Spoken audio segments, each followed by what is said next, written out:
Let's talk about one of the amazing stories of the college football season, and it's right down the street. Head coach of the SMU Mustangs, Rhett Lashlee, is joining us now live on the D&M Leasing Hotline here on Shan RJ and Bobby. Good morning, Coach. How are you? I'm doing good, guys. How are you? Doing well, thank you. A lot of people thought you guys would be good. Did you expect this, though, Coach?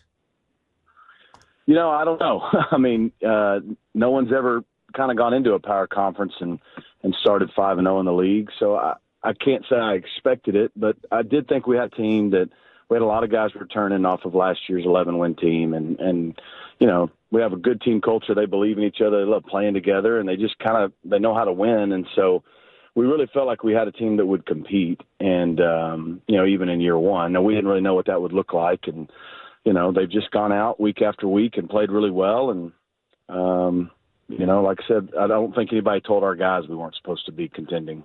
You mentioned the transition into the ACC, and I know y'all played BC in a bowl game last year, so you kind of got a taste of that. But was the transition about what you expected from a talent perspective? Did you notice a big talent weight class that you kind of went up in? Yeah, I mean, we did play BC in a bowl game last year. We played TCU and Oklahoma last year. We've played Maryland and TCU the year before. We've played power conferences, a couple times a year, a lot lately. And so we knew what we were getting into. I think the adjustment is just week in, week out. Where you play 10 straight Power 4 level conference games, like since week 3 through all the way through the end of the season, it's the same every week. And so that's the real challenge, is the week in, week out, the depth, the physicality. It's not like you play a couple really good teams and then you get a couple easy ones. Every week you got to show up and you got to play well or you're going to get beat. And so I think that's the part we weren't sure of, how would we handle that. And, 7 games into that stretch, we've handled it really well. Now we got to finish. Coach, you guys made this transition over to the ACC with the idea in mind that, hey, we're going to show that we can compete at this higher level and that we earned this spot and are worthy of this national conversation. And now it feels like it's being flipped a little bit in the national conversation where it's like, well, the ACC, I mean, that's just a one-bid league anyway. And I know that was something that you were pushing back against this week. What do you say to that notion that, hey, just, it's whoever the conference champ is, but otherwise we're blocking the ACC out of this playoff? Yeah, what I did say, and I'm continue to say, is I'm not going to stand up and politic or opine for SMU. We just got to win. We got to do our part. We got to win. If we win, we're in. And, that's part of joining the ACC is the league we were in last year. All we did was win, and we weren't in.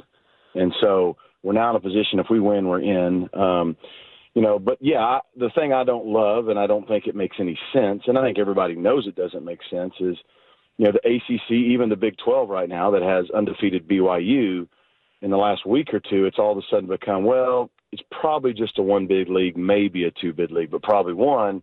Yet we're a month out from, knowing who's in the playoff with 3 to 4 weeks worth of games left, and a league maybe like the Big 10, it sounds like they're automatically going to get 4 in. And if you look at the resumes of some of the teams that are automatically in that league versus some of the teams contending from the ACC, the Big 12, it doesn't make sense. And so I just think it's kind of interesting that there's such a conference bias out of the gate instead of letting the games decide. Hey, if we don't win, we're not going to be in and we don't deserve to be in. But if we do, in a league that we're in like we're in, I think we do deserve to be in. And there's other teams that could have that same perspective. Rhett Lashlee joined us here at 105 through the Fan, head coach at SMU. Do you think preseason rankings play a negative role in that? Like, would you do away with them? I know they're fodder and they're fun, but is that part of the problem? It's 100% part of the problem. And I get why we do it. It's exciting. It builds exciting momentum for the season and things to talk about. And look, when you're in week 1, you want to say we have a top 10 matchup. You can't say you have a top 10 matchup on TV if people aren't ranked, right? I get it. And it's no different. Look, I vote in the coaches poll. It's hard. The committee has a hard job to try to say, okay, well, here's the top 15 teams. How do we pick 12? But when you have an AP poll and you have a coaches poll, they can say they don't look at those things all they want. We're all human, and there's just a natural bias that happens. And a team that starts the year in the top 10 perceptually could lose a few games and get back into it quicker than a team like maybe us who started out of the top 25 and has to win their way all the way up, and one loss knocks you down further because, I do love how the playoffs don't come out with a ranking till like week 8 to 10, somewhere in that range. But there's still just natural biases that form throughout the year. And so, again, it's a tough job.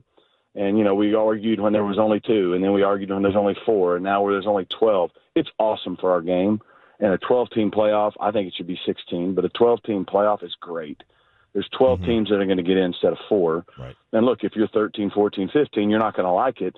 But so many more of us now late in the year are playing with the opportunity to get in, and I think that's good for college football. Totally agree. Coach, you mentioned you're a voter in the coaches poll, and I always wondered this because you a lot of times you're playing at the same time as other games, or you're getting ready for a game. How much can coaches keep up with what's going on for the other 25 teams in the poll? It's hard. It's hard. I mean, it's no different than I'm sure those who vote in the AP poll. They probably half the time they never even see us play this week, and they look at records or whatnot, and there's just normal biases there. Just like if I played Louisville, I know they're really good. I'm going to vote Louisville higher than maybe somebody in the SEC who's not as familiar with Louisville. And so they have a good balance, I think, on it, but it's tough. And usually for me, especially the weeks we play, which is most weeks, it's 1 a.m. when all the game's in, and I've got to have it in by 10 the next morning, and I'm trying to figure out who am I voting here. And, so it's tough, but at the same time, you have a pretty good feel for teams and who they play and how they play, and you see enough to have an idea. SMU head football coach Rhett Lashlee joining us here on Shan RJ on 105 through the Fan. Okay, Coach, so you guys were dealt a big blow a couple weeks ago when RJ Maryland went down for the season, but you guys have also been really productive in terms of using the portal to your success, to your advantage, and getting big-time contributors there. And one of those that you've gotten in the last couple weeks that's stepping up in the absence of RJ is Matthew Hibner, the transfer from Michigan. Talk a little bit about how big it's been to be able to have these guys that step up with kind of a next-man mentality, especially at that spot where RJ was such a big contributor for you guys. Man, it's been huge. We felt like that was the biggest thing we had to try to increase was the depth on our roster as we moved into the ACC. We felt like our starters would be able to compete, but the week in, week out, you're going to lose guys. Guys are going to get beat up. Just to keep guys fresh the whole year that are healthy, you got to have depth. And we've been pretty fortunate on defense so far to stay healthy. Offensively, we've been hit more. We lost our leading rusher from last year, Jalen Knight, in about week 3 for the year. We lost Kamar Wheaton for the year before the season ever started, but fortunately, Brashard Smith has shown up, and that's the depth we needed there, and he's been fantastic. You talk about R.J. Maryland and Jake Bailey even, who we haven't had the last few weeks. Those were our 2 leading receivers, and all Matthew Hibner does is step up and have a 100-yard game against Pitt a few weeks ago, and Roderick Daniels from Duncanville has always been reliable, but what he stepped up and done, as soon as Jake went down, he goes to receiver and has a 100-yard game, and he hadn't even been playing receiver. So the depth is huge. It's been a big part of our success. We've had guys step up, and our staff deserves a lot of credit for going out and bringing in those guys, whether it be the portal, like you said, or even over the years in high school. And then those guys deserve the credit for being ready. I mean, Matthew Hibner was helping us win a lot, even when RJ was healthy. He may just not have been catching the balls and getting as much attention as he is now. Coach, I know it's a quarterback league and everything, but y'all's D-line has been fantastic. In the college game especially, is the D-line still the one kind of position group that can just create havoc and change the course of a game? Absolutely. I mean, you got to be able to stop the run, and you got to be able to rush the passer. And a great D-line makes the linebackers and the secondary better. Like, you can have an average D-line, great linebackers, and a great secondary, and you're going to struggle. If you can't stop the run, you can't get them to 3rd and long. It doesn't matter what your DBs can do. And if you can't keep guys off your linebackers, it doesn't matter how good they are. Whereas when you have a great D-line, they make everybody behind them better. And that was our secret to success defensively last year. Our staff's done a great job. Those guys, the depth has been big this year. In a lot of ways, the college game isn't that much different than the pro game, right? You got to have a great edge rusher. You got to have a great corner. You got to have a left tackle. You got to have a great quarterback and a great wideout. Like, some of those things carry over, but I do think you see it in the college level because the teams that really do have a dominant D-line are the teams that can be successful week in, week out, and everybody doesn't have one. Rhett Lashlee, SMU head coach, joining us here on Shan and RJ on the D&M Leasing Hotline. We all saw Nick Saban call Kevin Jennings the most underrated player in the country. Did your automatic coach rat poison radar come up, to use a Saban term, or are you like walking with the headlines for Kevin? Look, did you see what was said, or did you have to get out your ego balloon to let the air out a little bit? Man, first of all, he's the greatest of all time, so I guess if he said it, it's true, right? Right. But, I was kind of hoping he'd keep it a secret for us a little bit longer. But what was cool is he did it on the game day set the day we played Pitt, and Kevin played great that night. So apparently he didn't take the rat poison that day. Kevin has been really, really good ever since we kind of went to him about 6-7 games ago, and he's just given us an offensive identity. Our guys love him. They believe in him. He's super tough. He loves Dallas. He just wants to be here, and he wants to play at SMU. And, he's a great example of why we believe SMU can be a big-time program that year in, year out, we're having these conversations in November about us being in contention to get into that top 12 or being in contention to compete for an ACC championship, because the best players in Dallas now can stay home if they want and play on the stage we're on. And Dallas is the best city in the country, and it deserves a big-time college football team. And so, but a guy like Kevin staying home and playing how he is, he hasn't even scratched the surface. He's still learning and growing. I think he's going to continue to play well this year, and I think going into next year, he's going to be one of the guys everybody in the country is waiting to see how he's going to play. Coach, that's what I wanted to ask about next, the buzz factor. What was the moment this year? Has there been the moment where you're like, okay, we're getting calls from people now. We don't have to go out as much. My godson is at Vandy. I was at the Bama win, and obviously you think that's a moment where people are like, wait a second, what? Vanderbilt? Nashville? College football? Did you guys have that moment this year or last year? And let's just talk about the increased buzz for your program after what you guys have done. Yeah, it's a combination of everything. I mean, winning 11 games in a championship last year and finishing the season ranked started it. Moving to the ACC is a big deal. Yeah. But winning and proving in year one we belong has been a big deal. And that was our goal. We wanted to prove we belong. And now we find ourselves with 3 games left in contention, actually, for the league, which is awesome. But I think we've done that. Ford Stadium being full is a big deal. I mean, TCU was packed. Florida State was packed. Pitt was packed. I think we're about to have another sellout for BC this week. So to see 32 to 35,000 strong student attendance records, student tickets sell out in the first 25 minutes every week they put them out.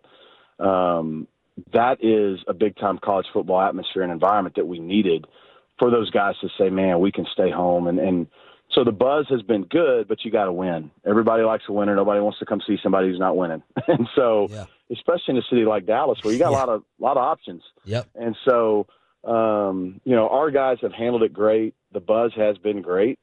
We're going to have to continue to do that, and block all that stuff out that could be a distraction. But it's really, really cool to see the energy behind our program. It's become contagious in the city and locally, and it's definitely been a huge boost in recruiting.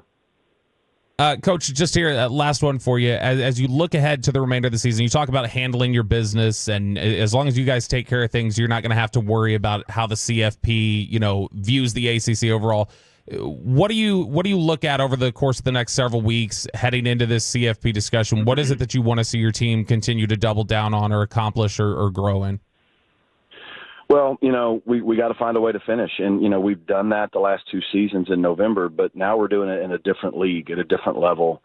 Like I said, we've already played 7 power conference games in a row. We got to have enough left in the tank to finish these last 3 weeks against 3 teams that all have winning records. People are going to say, oh, you should win because none of them are ranked. Well, they all got winning records. It's hard to win. So can our guys, with all the buzz, as you were just saying, around our team, the excitement, the good things, and some of the stuff about, are they going to get in? Do they have to do this? They have all the stuff that is good that doesn't have anything to do with winning. Can we block all of that out? Can we stay focused on the process that's gotten us to 8-1 and 5-0 in the league? Can we literally do what we've done, which is right now worry about beating Boston College on Saturday? In order to do that, our guys proved when we beat TCU and Florida State at home back-to-back fairly convincingly that they kind of set a standard for this team. Like, hey, we can play really good football if we play well. And so we've just tried to chase our standard that we've set for ourselves every week. It's not as much about our opponent. We respect all of our opponents, but man, can we focus in on the next 3 games don't matter, potentially a championship game doesn't matter, the playoff doesn't matter if we don't beat BC.